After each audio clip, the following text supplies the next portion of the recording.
नमस्कार बच्चों, मैं राजेश कुमार मीणा, सहायक आचार्य इतिहास, राजकीय महाविद्यालय आटो।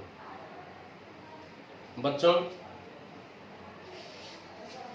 हम बीए द्वितीय वर्ष के पेपर फर्स्ट मध्यकालीन भारत का इतिहास पढ़ रहे हैं और मध्यकालीन भारत के इतिहास में आज का हमारा अध्ययन का विषय है मुगलों का केंद्रीय प्रशासन। मुगलों का केंद्रीय प्रशासन है, उसका अध्ययन करेंगे।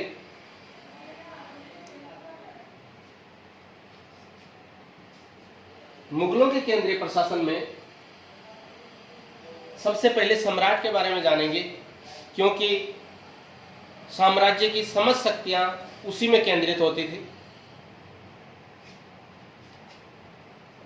सम्राट सर्वेसर्वा होता था, सारी शक्तियां उसी में निहित थी। पूर्णतया निरंकुश शासक था मुगल सम्राट, किंतु स्वेच्छाचारी व अत्याचारी नहीं था।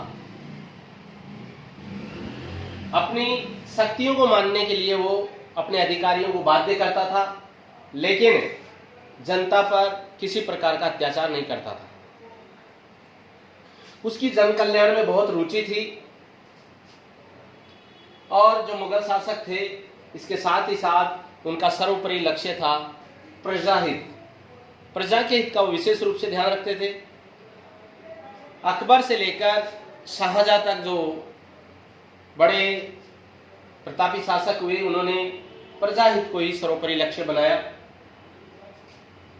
इसके साथ ही साथ जो सम्राट होता था, वो अपने बड़े बड़े विभागों के मंत्रियों और बड़े बड़े सरदारों से सलाह भी लिया करता था।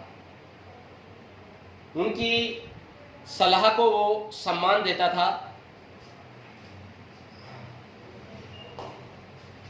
आगे हम जानेंगे मुगल सम्राट के जो प्रमुख अधिकारी थे उनके बारे में।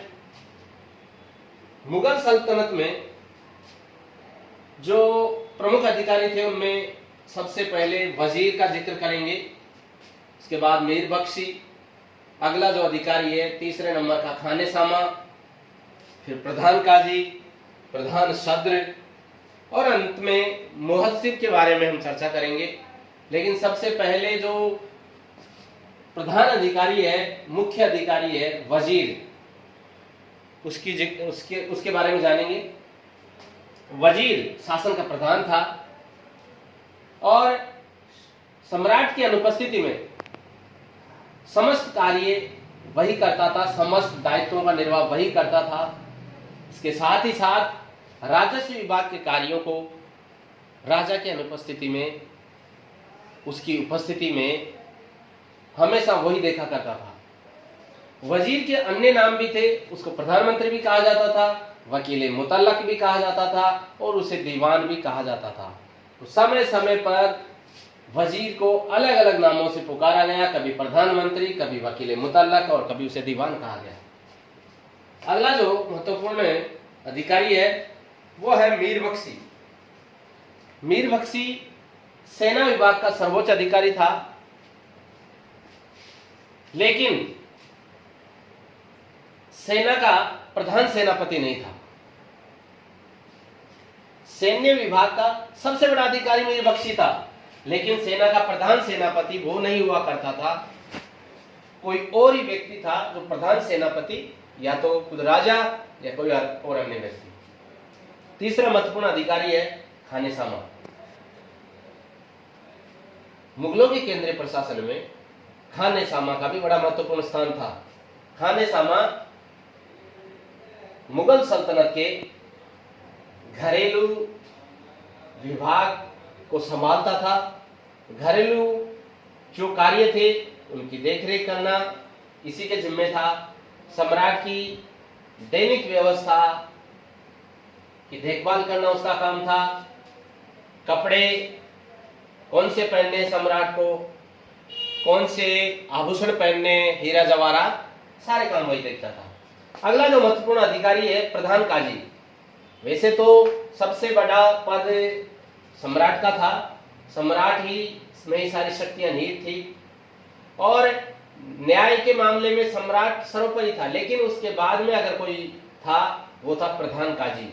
न्याय विभाग का मुख्य अधिकारी, साम्राज्य का सर्वोच्च न्यायाधीश प्रधान काजी हुआ करता था, और उसका काम था प्रांत, जिले और नगर में अन्य काजियों की नियुक्ति करना। प्रांत में काजी की नियुक्ति प्रधान काजी करता, जिले में काजी की नियुक्ति प्रधान काजी करता था, और नगरों में भी नियुक्तियां यही करता था। अगला महत्वपूर्ण पद है, अधिकारी है प्रधान सद्र।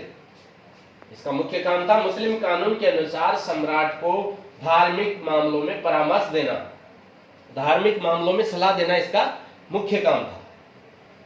इसका दूसरे अन्य काम थे दान पुण्य करना, दान पुण्य की व्यवस्था, धार्मिक शिक्षा देना और विद्वानों को या साधु जनों को धार्मिक अनुदान प्रदान करना। ये सारे काम थे प्रधान सद्र के। और अंतिम जो महत्वपूर्ण अधिकारी है मुगल शासन का, वो है मुहस्सिब। इसका मुख्य काम था जन साधारण के नैतिक चरित्र एवं उनके आदर्श को उन्नत बनाना, और मुस्लिम प्रजा इस्लाम के अनुसार जीवन यापन कर रही है या नहीं कर रही है, ये देखना भी इसका प्रमुख काम था।